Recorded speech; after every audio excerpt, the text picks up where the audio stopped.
Hey, what's up, folks? This just in, the Southern Tier DJ here, back for record cavitation part 2. So what we've done is I went ahead and I ran some hot water through this a couple of times, drained it into a bucket, made sure my tank was nice and clean. I've balanced and secured this, so that's nice and tight. We're gonna go ahead and plug this in. And when we do, you'll notice when we turn it on, this is the motor that rotates. And again, like I said, when we drop this down, this is what's gonna let the record sit in the water and spin them at a slow rate. Now, I think this spins at a rate of 1 revolution per minute, maybe, or something like that. I'll have to look.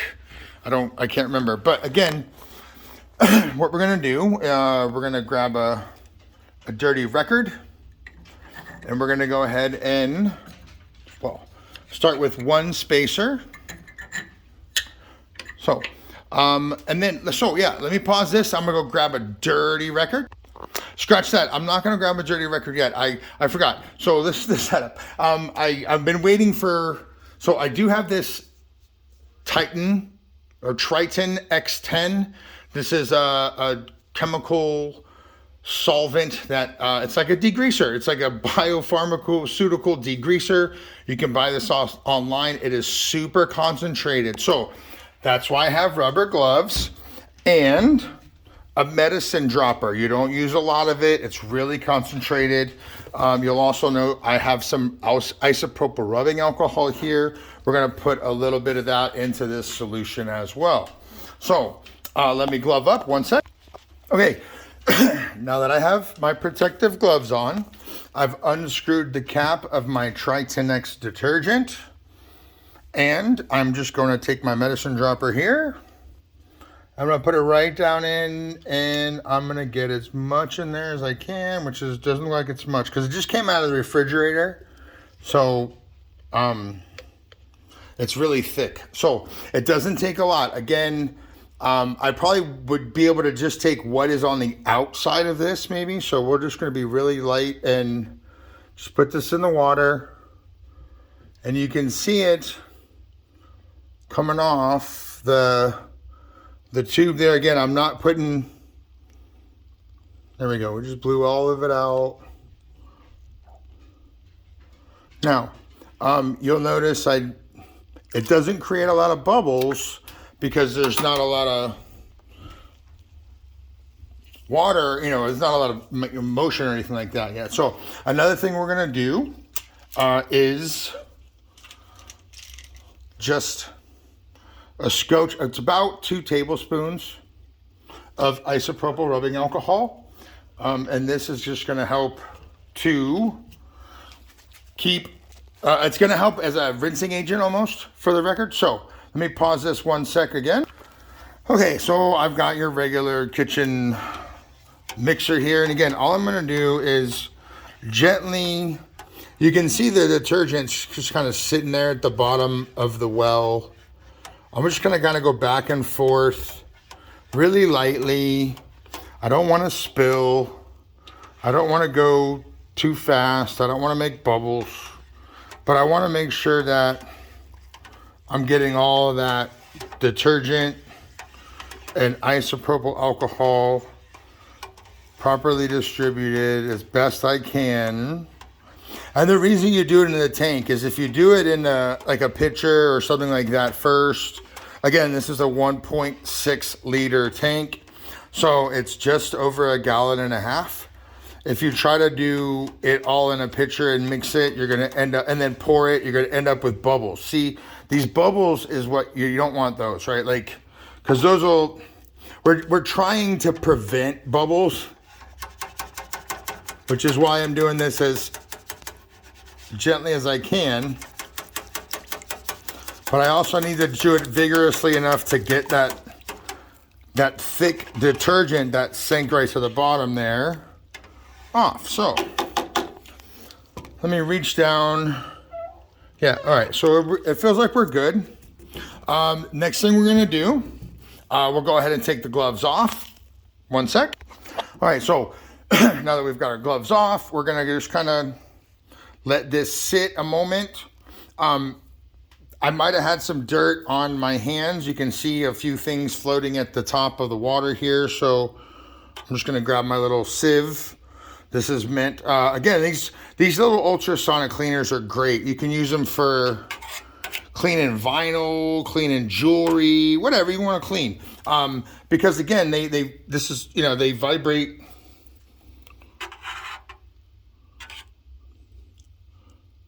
The water. They're really great tools. And I think I might have,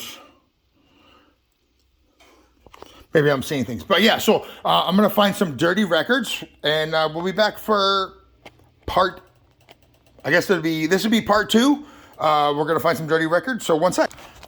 All right, so folks, I went into my crate of records, and I picked out 3 battle records, all from, well, DJ Rectangle, and this one's from Street Beat Records. But as you can see, the vinyl itself is pretty grimy. Right? Like, that's dirty. Those are dirty, dirty records. Naughty, nasty. Now, this one, I picked a blue one specifically because this is a great example of how you can't really see the dirt on the vinyl. So, give me a second. Let me put the tripod or camera on the tripod, and we'll put these on the spindle. All right, so I'm going to start with this one first. You can see I've already got one spacer on here, and that is just so the record isn't sitting directly up against the metal. And we'll just slide that right on. Then we'll go ahead and take 3 spacers.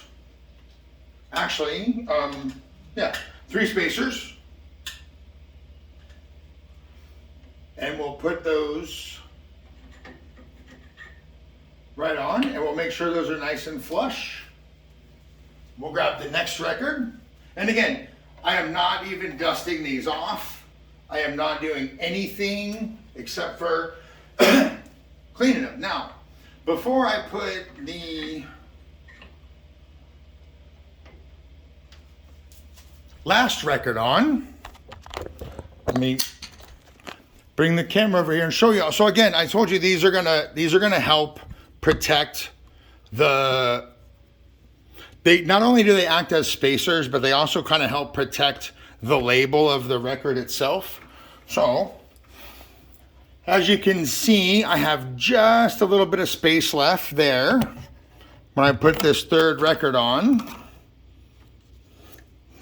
I'll have enough space for 2 spacers, 1 for the rest of the spindle, and 1 to give me some extra space out there. Now, if I wanted to, I could put 2 on the back and move it further out from the back side here. But as you can see, the idea is we have 3 records that are evenly spaced. Now, you don't want to tighten this nut down too hard because it tends to crack these discs. And it's not necessary. Now, as you can see, we are just above the water line here. So, what we're going to do is we're going to just loosen this nut in the back. We're going to drop these all the way down. And as you can see, we are sitting comfortably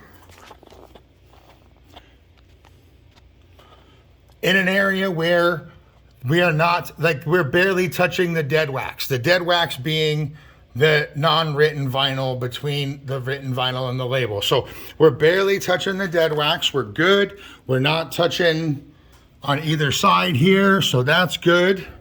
We can go ahead and tighten that slightly. Now, the first thing I want to do is I just want to turn this on, and I want to give this a good spin to make sure that I'm not hitting, I'm getting the full record. I've got enough water in the tank, and all of the vinyl is being hit. So it looks like I could use a little bit more water. So one sec, let me get some water. All right, so let me go ahead and I've just got some hot water from the tap here. I'm just gonna go ahead and add this slowly until I see. All right, so, all right, I'm getting, there we go. So if I look at the one on the back, I can see now that the dead wax and all the wax, that all of the vinyl grooves are being covered, and we're almost all the way. You can see that little itty bitty dry spot, that little dry line right there. So that means we're good. We're covering all the vinyl grooves on all 3 records, and we're spinning. So the next thing we're gonna do on the front here, as you can see, we have temperature controls. 36 degrees centigrade is just about 90 degrees. I think, what is it, double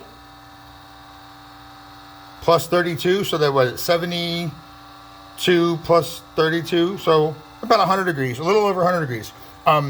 We're just gonna hit that so it keeps that steady temp. And then over here, we've got the timer. So this motor spins, this timer, and I like to do about 30 minutes to make sure they get good and clean. But this timer, as soon as I hit this button, it's gonna get, I'm gonna have to, like, you won't hear anything anymore. So let me go ahead and kill the audio.